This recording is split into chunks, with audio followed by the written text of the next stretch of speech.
because of the current political climate, because of Idle No More and all that, it is relevant to really push the politics of this. But were you first sitting there saying, look, this culture isn't being represented in an authentic way on television, positively and negatively? I think, like, you know, the impetus for it, I think that there was a lot of kind of misunderstanding of what was going on in reserves. And it was such a large degree of, you know, good and bad stories.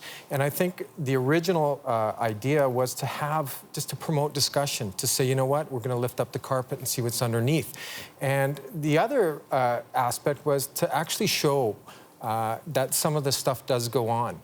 And to point a camera at a culture instead of everyone else pointing it at a culture. And I think that's one of the most powerful aspects of Blackstone. It's you know, our people turning the camera on our people. It's like the first step of taking ownership. Yeah.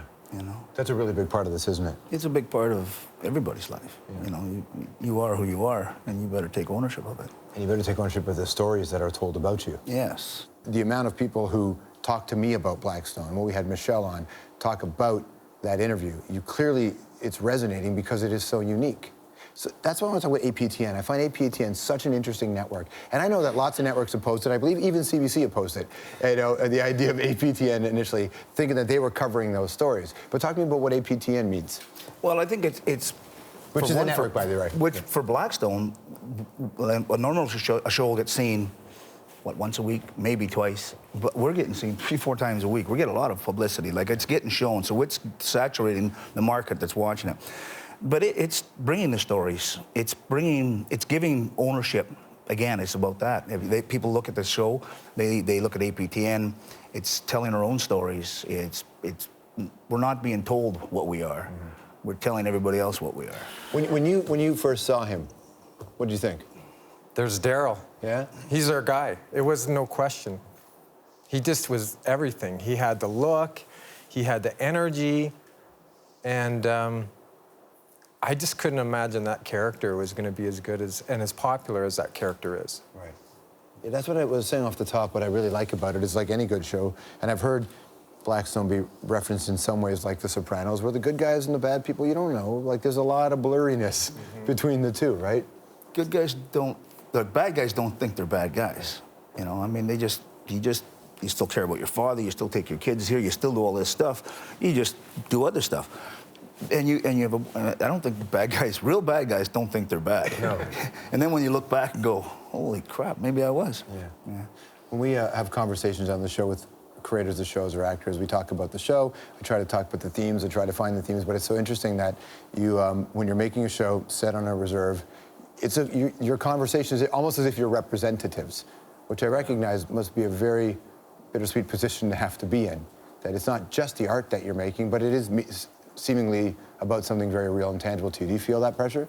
Oh, of course. And, you know, first of all, I feel very, you know, thankful that I've been given the opportunity.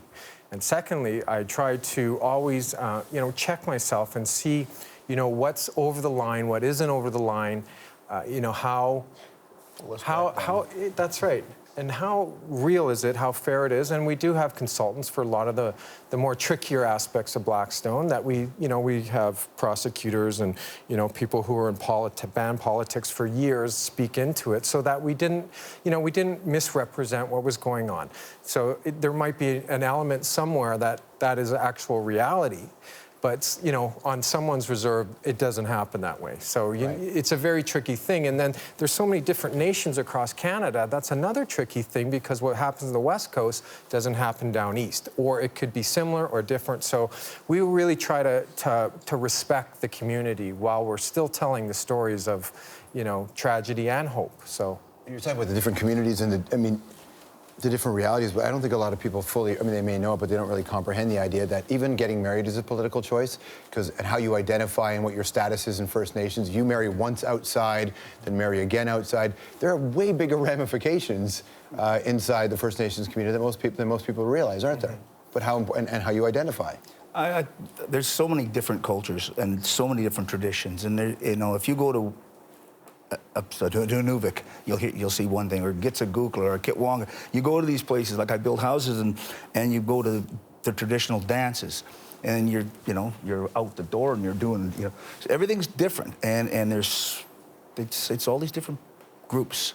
It's a perfect time for the show for lots of reasons. A, because it's time, but also the Idle No More movement. When you guys were shooting, Idle No More was really, starting to make headlines. And then you hear that policy is starting to change because of subjects brought up on Blackstone.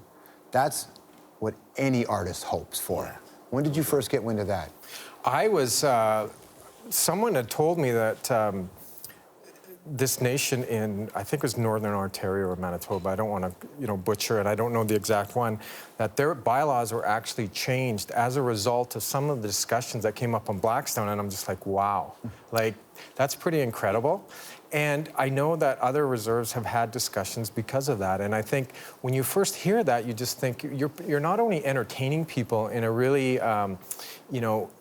positive way, but you're also the conduit for some social change. Mm-hmm. I think what's, like we said, there's so many different bands, and it's all different. They've got their own different ideas, but it's also, people think that everybody talks.